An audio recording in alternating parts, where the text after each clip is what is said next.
Okay, how to do a paper logbook. Now, I already have logs made up, and I was actually going to make one for my day today. Sorry, I'm trying to adjust the mount. Give me a second here, guys. So, how to do a paper logbook. Now, as you can see, sorry, I have to kind of put that sideways. Let's just put today's date, it's January 10th, 17. But the truck number is 204 18203. Since I have it on here, I'll make one up. Let me grab my other phone. Okay, so let's just say right here, you don't sign until the end of your day. Your total miles, this would kind of be more or less, you leave it blank unless you're splitting your day. Like right here would be your your BOL number. So your BOL is bill lading. Bill lading is the papers that you have to have when you're carrying a product. If they put something in your trailer, you have to have a bill lading, or you get big trouble with the DOT. So we'll put this number, the old one I just did, 44524. So we went from sorry guys, stupid mount keeps coming undone for some reason.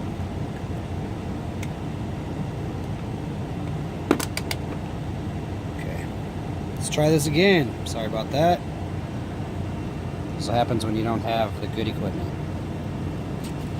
Now at the bottom of these ones, not all driver's logs have this. Some don't. So I'm not really sure why that is. But anyways, so we're going to put that it's the 10th. You would check that if there's no defects. Truck number is 204 18203. And then, once you've actually walked around, and I'll do a pre-trip inspection. I'll make a video on that.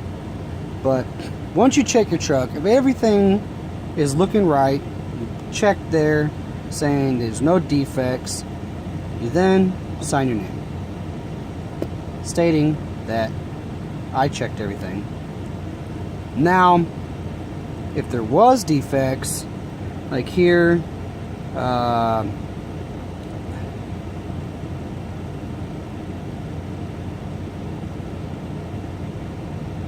you would list your defects here.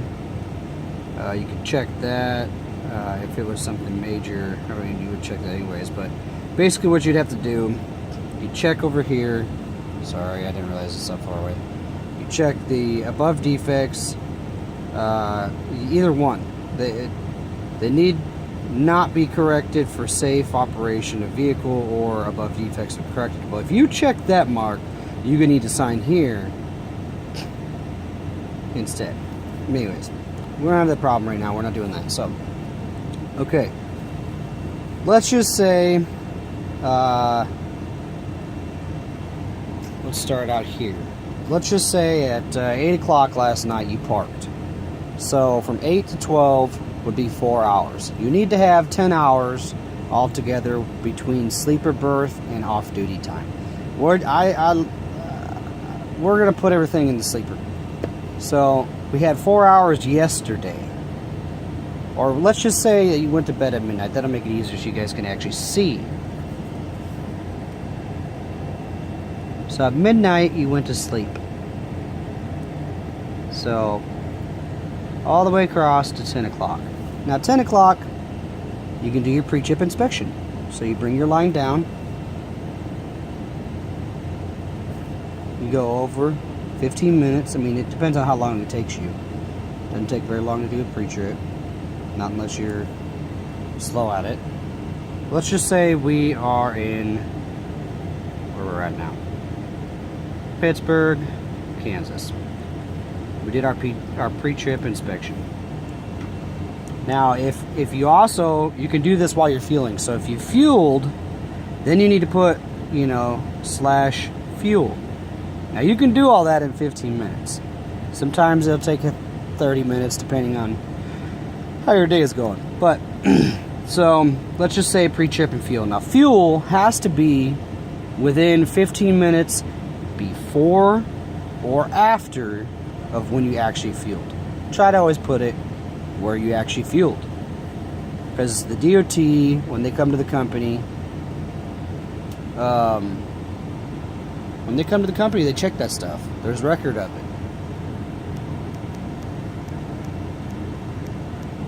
Alright, so let's just say from Pittsburgh, let's say we're driving up to Minneapolis. Well, Minneapolis from here is, hold on a second, I'm trying to look it up in my, it's an 8.5 hour drive. So somewhere in between we would have to stop. Let's say we drive from here to Des Moines, Iowa. So from here to Des Moines, Iowa was 5 hours. So we drove 5 hours. You go 3, 4, 5. So you drove 5 hours and you took a break. Right here. Let's just say you did only a 30-minute break. You got to do at least a minimum of 30 break.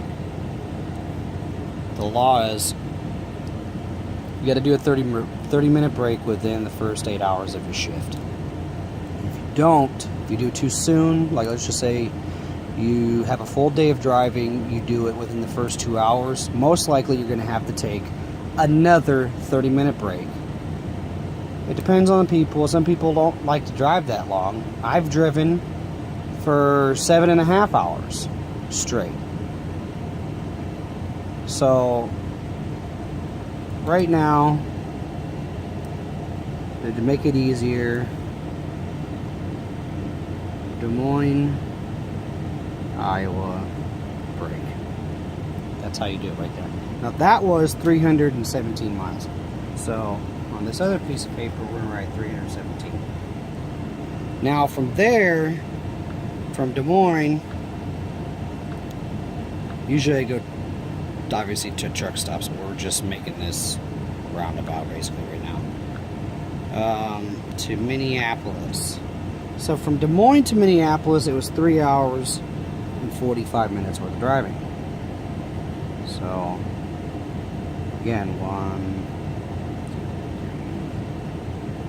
here we are. So 7:30, we made it to Minneapolis, and let's just say you parked. You parked for the night. So this is where you would go into sleeper berth, or you'd go off duty for however many hours. Once you get back to the truck, then you go to sleeper berth. We're gonna make it easy.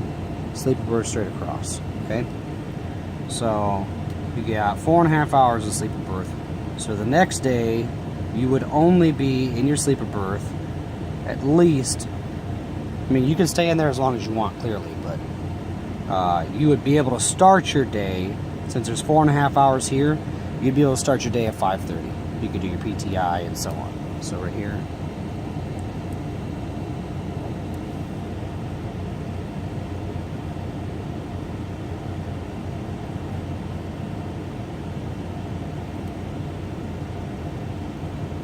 Now that was 244 miles.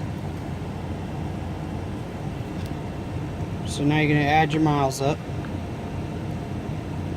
317 plus 244. You drove 500, put that up here, 561 miles on this day. So now, you got to add all this up. Oh, that's half hour. You got 10 hours plus 4.5. So 14.50. And then across the board down here you got 5 hours plus, or what was this, 3.75. Every 15 minutes is a quarter. You have to do it in that fashion. So we had a total of 8 hours and 75 minutes of driving. Now see, you notice how it's a little bit longer. No, 0.25 for this one. Okay, you only had a quarter, so basically 15 minutes on duty. The rest of it, you count. That's a 5-hour stretch, 3 hours and 45 minute stretch. That equals our 8 hours and 45 minutes. So this would be 14 hours and 30 minutes. 30 minutes, you get the picture. So it took us, and usually in a truck it takes longer. You know, when you look at your GPS on Google Maps, it's calculating in the sense if you're driving a car. In a semi, any little incline, if you're pulling up mountains, I mean, you're driving slow. The truck is slow. So then you got to take this and add it all up. Now I always add it up on a calculator to make sure I didn't mess up and make sure it actually comes out right. Because if it doesn't come out right, you're in big trouble. So it equaled 24 hours, and that's what you wanted. You wanted 24 hours. Now, you got all that done, so we also need to write down here where you're going from. So Pittsburgh, Kansas to Minneapolis, Minnesota. Okay, we got everything else. Now, this is the point where you sign your logbook. It became a legal document. Now that you did this, you can't change it. Well, you're not supposed to change it regardless, but it cannot be, like, this is the way you have to turn it in. That's the only way you can turn it in. You would keep your yellow copy for you, and the white copy goes to the company. Obviously, this is just one that we made up. It doesn't count for anything. So, now you guys see how a logbook works. If you have any questions, feel free to hit me up. Thanks for watching. If you like what you see, hit the like button or subscribe. Thank you.